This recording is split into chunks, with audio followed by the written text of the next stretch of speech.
Quando a rainha Salomé morreu no ano 67 aproximadamente antes de Cristo, houve uma disputa entre os seus dois filhos. Hircano II, o mais velho, que tinha sido sumo sacerdote durante o reinado de sua mãe Salomé, assumiu o trono. O seu irmão, um guerreiro chamado Aristóbulo, já chefiava, no entanto, um exército contra a cidade de Jerusalém. A verdade é que os dois irmãos eram extremamente ambiciosos. Isso mesmo, eles eram extremamente ambiciosos. Nesta época viviam em Jerusalém um homem chamado Antípate. Esse homem era um idumeu. Os idumeus haviam se convertido à força por Hircano I, o pai de Hircano II, rei da Judéia, quando os exércitos de Judá invadiram a Idumeia para assegurar lealdade. Os idumeus tornou-se fiéis seguidores do judaísmo. Antípate era um homem nobre, porém um homem muito ambicioso, e viu nos filhos de Salomé, o Hircano II e Aristóbulo, uma oportunidade de atacar a cidade de Jerusalém. Neste tempo, os romanos, o Império Romano, havia se tornado um poder dominante em todo o mundo. O Império Romano estava em plena expansão através de Pompeu, o seu grande líder. Pompeu, sabendo das intrigas dos dois irmãos, Hircano II e Aristóbulo, decide intervir, oferecendo ajuda para mediar a disputa entre aqueles dois irmãos.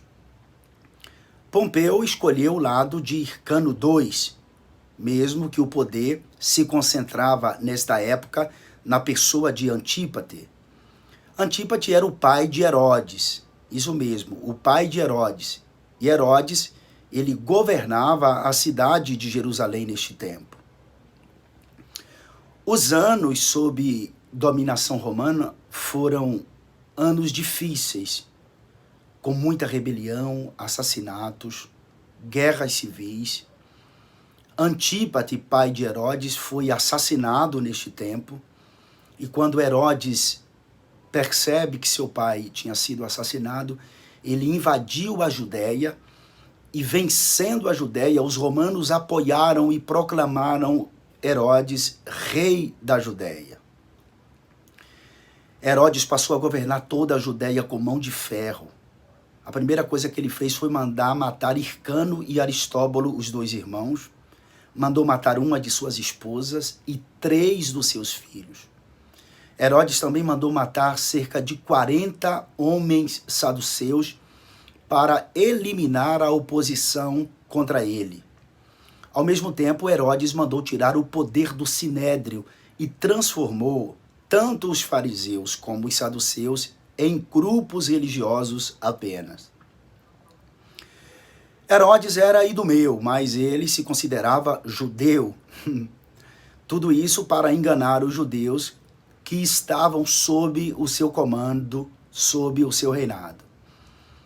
Herodes mandou construir vários templos durante o seu reinado, templos pagãos, anfiteatros. Ele também colaborou para os Jogos Olímpicos naquela época, fez renascer cidades. Herodes fez muitas coisas. Herodes empreendeu uma grande obra para agradar os judeus de embelezamento do templo, mas ao final de cerca de 80 anos que durou a construção ou o embelezamento do templo, Herodes mandou colocar uma águia dourada na porta, deixando os judeus furiosíssimos. Quando os judeus viram aquilo, tentaram derrubar a águia, mas o exército de Herodes interviu e Herodes mandou matar 40 homens que lideravam aquela rebelião para a tirada da águia. Por conta disso, os judeus passaram a chamar Herodes de o Perverso, e esse nome faz jus à sua personalidade e às suas obras.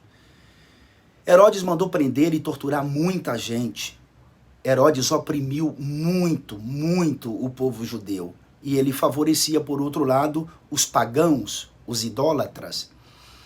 As riquezas ficavam mais para os pagãos em detrimento dos judeus.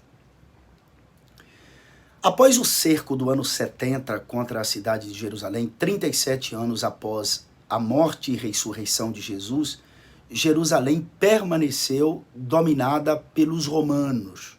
E isso durou até o ano 476 depois de Cristo. Você sabe que o Império Romano do Ocidente, que tinha como sede a cidade de Roma, sucumbiu, caiu diante de Odoacro, rei dos Érulos. Com isso, a cidade de Jerusalém passou ao domínio do Império Romano do Oriente, conhecido como Império Bizantino.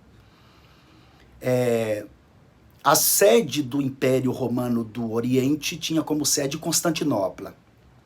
Os sassanidas tentaram por 14 anos tomar a cidade de Jerusalém, mas não venceram o Império Romano Oriental que dominava Jerusalém. Depois, foi a vez do califa Omar lutar contra os romanos, até que Sifrônio, que era o patriarca de Jerusalém naquela época, se rendeu às tropas do califa, e Jerusalém assim foi tomada.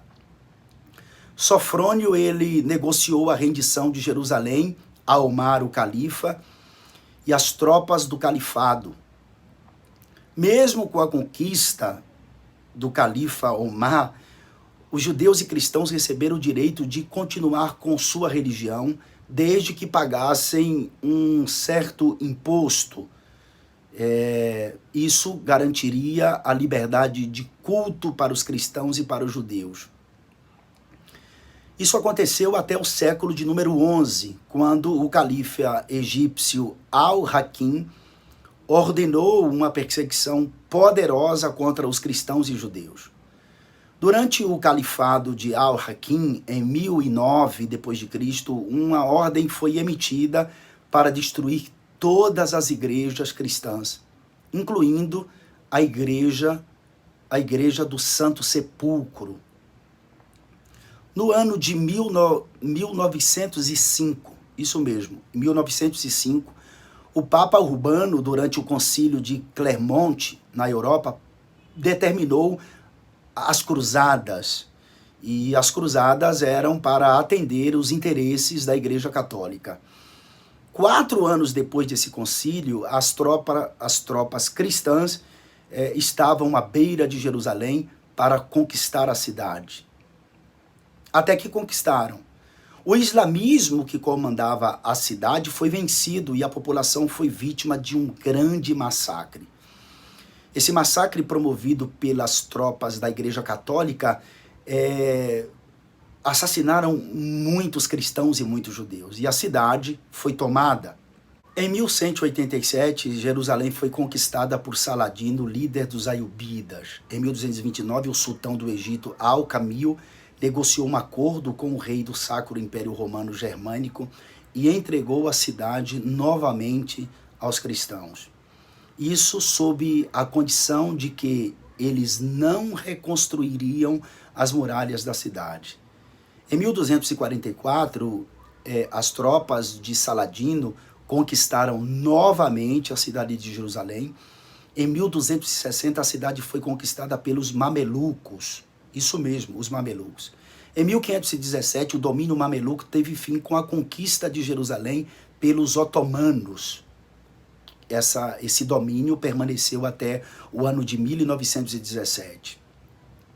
Os otomanos dominaram Jerusalém por 400 anos, até que foram vencidos pelos britânicos. E a partir dos britânicos surgiu aquilo que conhecemos como a Palestina. Durante esses períodos de muitos conflitos, depois de contar essa história para vocês, é bom a gente voltar ao ano 691, que foi o ano em que construíram a Mesquita de Omar, mesquita que fica no lugar do Templo de Jerusalém, destruído no ano 70. A mesquita trata-se de um santuário construído pelo califa Abd al-Malik. Existe uma passagem no Corão, a Bíblia do muçulmano, que fala da jornada de Maomé de Meca a Al-Aqsa. Al-Aqsa é a esplanada das mesquitas e Al-Aqsa significa em árabe o distante. De acordo com a tradição que se deu no início do século VIII, nessa travessia noturna, o profeta Maomé pousa na rocha e sobe ao céu para receber de Deus os 5 preceitos do islamismo que passaram a ser disseminados em todo o mundo.